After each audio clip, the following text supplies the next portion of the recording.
कुल्लू में एक बड़ी आबादी तबाही के दंश झेल रही है। बाढ़, बारिश, भूस्खलन से लोगों का बहुत कुछ बर्बाद हो चुका है। उसी कुल्लू में प्रशासन की नाक के नीचे मौज मस्ती के नाम पर रेप पार्टी हो रही है, जो युवा पीढ़ी को बर्बाद कर रही है, यानी प्रदेश का भविष्य चौपट हो रही है। इस रेप पार्टी में शामिल युवा नशे में झूम रहे हैं। इसमें देशी और विदेशी दोनों शामिल है, जो मौज मस्ती के नाम पर ड्रग्स लेते हैं। डीजे का कान फाड़ू म्यूजिक बजता है और इस वीडियो में जो रेप पार्टी दिख रही है वो एक स्कूल के पास हो रही है, जहां पर बच्चे पढ़ने के लिए जाते हैं। न्यूज़ 18 JKLH ने प्रमुखता से ये खबर दिखाई है, लेकिन लगता है कि प्रशासन भी किसी नशे में बेसुध है। बताया जा रहा है कि रेप पार्टी की खबर पाकर पुलिस मौके पर भी पहुंची, लेकिन बिना कोई कार्रवाई किए ही वापस लौट आई है। ये हाल तब है जब सरकार एक तरफ हिमाचल को नशा मुक्त बनाने का अभियान चला रही है और कुछ समय पहले ही हिमाचल हाई कोर्ट ने मंडी और कुल्लू में रेप पार्टी को लेकर सरकार को नोटिस देकर कई सवाल के जवाब भी मांगे। कोर्ट ने कई महत्वपूर्ण सवाल पूछे थे। पहला कि रेप पार्टी के आरोप में कितनी FIR दर्ज हुई है, कितने लोगों को गिरफ्तार किया गया है, आयोजक कौन है और उनकी संपत्ति जब्त करने के लिए क्या कुछ कार्रवाई की गई है। सरकार की तरफ से कोर्ट में कोई पुख्ता जानकारी नहीं दी गई, लेकिन बताया ये जा रहा है कि आयोजक को राजनीतिक संरक्षण हासिल है, जो पैसों के लिए रेप पार्टियां आयोजित करते हैं, जहां पर खुलेआम लोग ड्रग्स का सेवन करते हैं, खुले तौर पर उपलब्ध है यहाँ पर ड्रग्स। और आपको जानकारी दे दें कि हम आपको कल रात और कल दिन दोनों की तस्वीरें दिखा रहे हैं।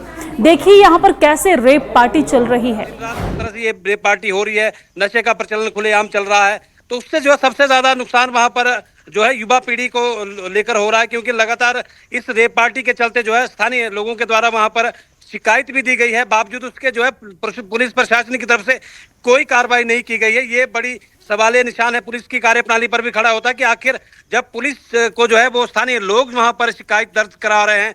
हालांकि जिस तरह से पिछले 2 दिनों की बात करें तो जो जानकारी मिल पा रही है कि बड़ी संख्या में जो है देशी विदेशी सैलानी वहां पर जंगल में जो है वो जिस तरह से खुलेआम नशा कर रहे हैं और नाच गा रहे हैं, झूम रहे हैं, और जिस तरह की अश्लीलता वहां पर है, तो उसका असर जो है वो पास ही में एक स्कूल भी है जहां पर दिन के समय बच्चे छात्र पढ़ाई करते हैं, लेकिन वहां पर जिस तरह से लाउड म्यूजिक बज रहा है, उसके बाद गाँव के आसपास जो है शोर शराबा जिस तरह से बज रहा है, तो स्थानीय लोगों को भी वहां पर परेशानी हो रही है। इसके अलावा पर्यावरण ध्वनि प्रदूषण भी बड़े स्तर पर हो रहा है। और पुलिस प्रशासन कल जब हमने ये खबर को प्रमुखता से दिखाया था, उसके बाद दोपहर के समय पुलिस वहां पर पहुंची भी थी, लेकिन विडंबना यह है कि पुलिस ने कोई कार्रवाई नहीं की और देर रात को फिर से वहां पर रेप पार्टी पूरी रात भर हुई है। और ये भी बताया गया कि वहां पर जो है रेप पार्टी में जो है 10 से 12 बाउंसर को जो खड़ा किया गया था और बाहर के लोगों को वहां पर जाने की कोई अनुमति नहीं थी। जिस तरह से मोबाइल फोन वहां पर ले जाने की अनुमति नहीं थी, और ताकि वहां की वीडियोज वायरल ना हो, क्योंकि लगातार दिन से जिस तरह से वीडियोस आ रहे थे, उसके बाद खबरें चल रही थी,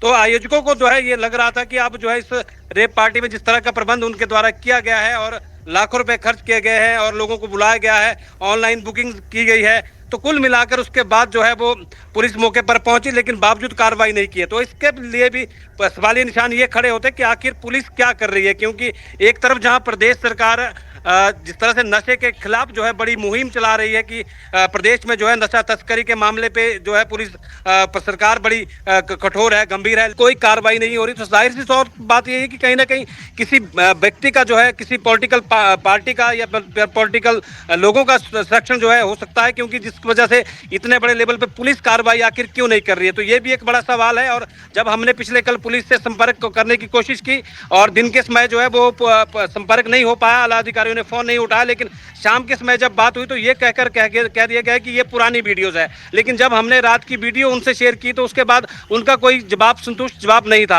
हालांकि इस मामले में जो है पुलिस भी कहीं ना कहीं लापरवाही बरत रही है, और ये चीजें जो है कहीं ना कहीं सरकार को देखने की जरूरत है कि एक तरफ जहां नशे के खिलाफ बड़ा अभियान चलाया जा रहा है, मुख्यमंत्री खुद कह रहे हैं कि नशे को लेकर सरकार 0 टॉलरेंस पे है, तो दूसरी तरफ इस तरह के बड़े रेप पार्टी जहां पर खुलेआम नशा चल रहा है और लोगों की शिकायत के बावजूद जो है वहां पर कार्रवाई नहीं हो रही है। तो अपने आप में बड़े सवाल यही है कि आखिर सरकार एक तरफ तो नशे के खिलाफ अभियान चला रही है, लेकिन दूसरी तरफ खुलेआम इस तरह की पार्टी हो रही है जहां पर पुलिस प्रशासन की तरफ से कोई ठोस कार्रवाई नहीं की जा रही है। और इस तरह का कल्चर जो है वो मणिकर्ण घाटी में लगातार बढ़ता जा रहा है और इसका सीधा असर जो है वहां के युवाओं पर पड़ रहा है। और सरकार की तरफ से किसी पॉलिटिकल पार्टी के को नेता का जो है संरक्षण हो सकता है, क्योंकि जिस तरह से इतने बड़े स्तर पर वहां पर आयोजक जो है इतना ज्यादा लाउड स्पीकर वहां पर है, इतना सारा तामझाम वहां पर है, सैकड़ों लोगों को इकट्ठा किया गया। जो जानकारी है लगभग 500 से 600 लोगों को जो है वहां पर इकट्ठा किया गया है। और वहां पर अगर इतनी बड़ी पार्टीज हो रही है तो क्या पुलिस को जो है इसकी जानकारी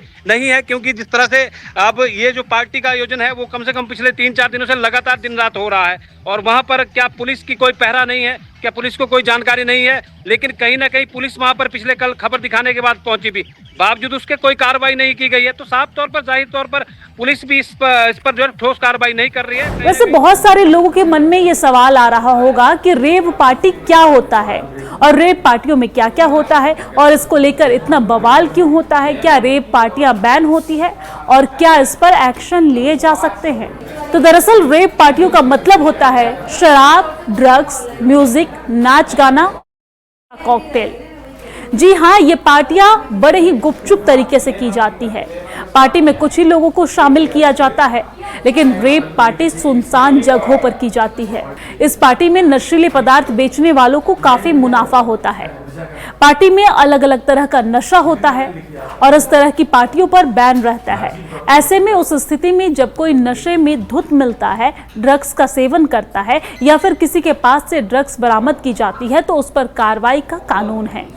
लेकिन आपको बता दें कि रेव पार्टी में मस्ती के नाम पर अश्लीलता और ड्रग्स का भी चलन है।